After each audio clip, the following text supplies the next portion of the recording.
भारत को फिर से हाई ग्रोथ ट्रेजेक्टरी पर ले जाने के लिए स्पष्ट रोडमैप सामने रखा है। बजट में भारत के विकास में प्राइवेट सेक्टर की मजबूत पार्टनरशिप पर भी फोकस है। बजट में पब्लिक प्राइवेट भागीदारी के स्कोप और टारगेट्स को क्लैरिटी के साथ सामने रखा गया है। डिसइन्वेस्टमेंट और एसेट मोनेटाइजेशन इसका एक अहम पहलू है।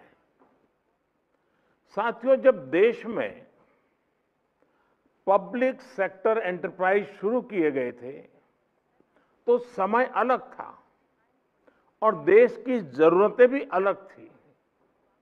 जो नीति 50-60 साल पहले के लिए सही थी, उसमें सुधार की गुंजाइश हमेशा रहती है।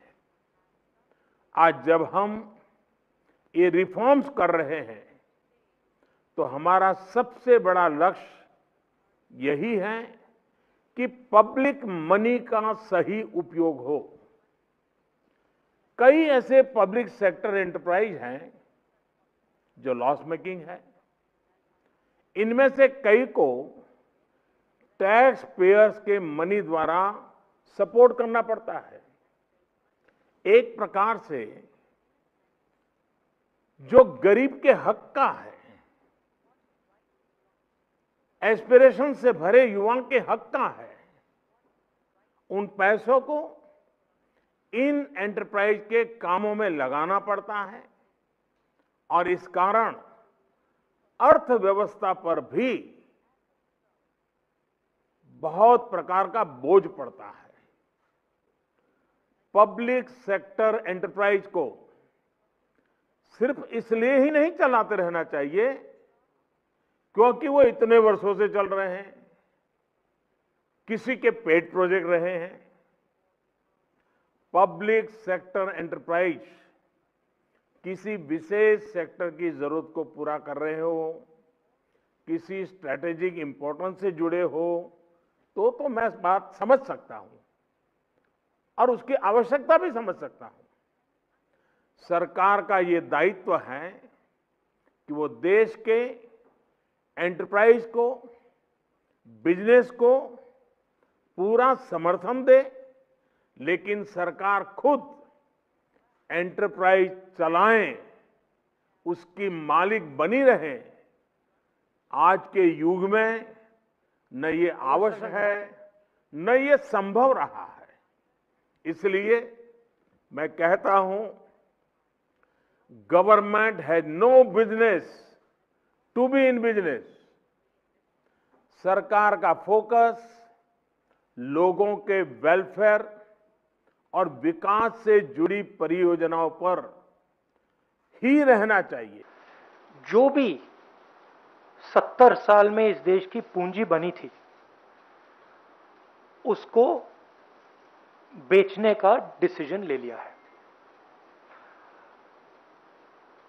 मतलब प्रधानमंत्री ने सब कुछ बेच दिया। अब मैं ये हिंदुस्तान के युवाओं से कहना चाहता हूं,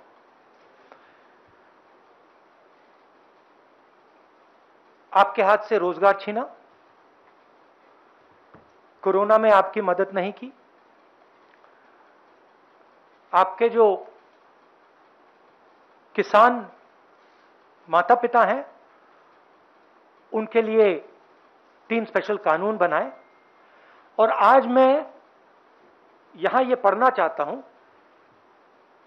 कि प्रधानमंत्री अपने मित्रों को हिंदुस्तान का क्या क्या बेचकर दे रहे हैं।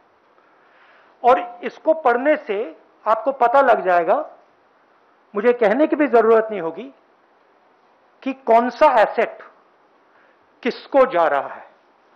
और ये जो सिलेक्शन किया गया है, ये किन लोगों के लिए किया गया है और किस प्रकार से उनको फ्री गिफ्ट दिया जा रहा है। तो शुरुआत करता हूं मैं रोडवेज। 1.6 लाख करोड़ रुपीस का gift, 26,700 kilometre national highways. Railways जो इस देश की रीढ़ की हड्डी है, जिसके बिना भाइयों और बहनों देश के गरीब लोग एक शहर से दूसरे शहर में नहीं जा सकते। आज जो लोग ट्रेन में बैठे हैं, आप सुनिए, 1.5 लाख करोड़ रुपए रेलवेज, 400 स्टेशन, 150 ट्रेनें, रेलवे ट्रैक और वुडशेड। और जो हमारे रेलवेज के एम्प्लॉई हैं, आप भी बात समझ लीजिए, जब ये रेलवे से छीनकर किसी प्राइवेट एंटिटी को दिया जाएगा तो आप समझ लीजिए आपके रोजगार का क्या होने वाला है।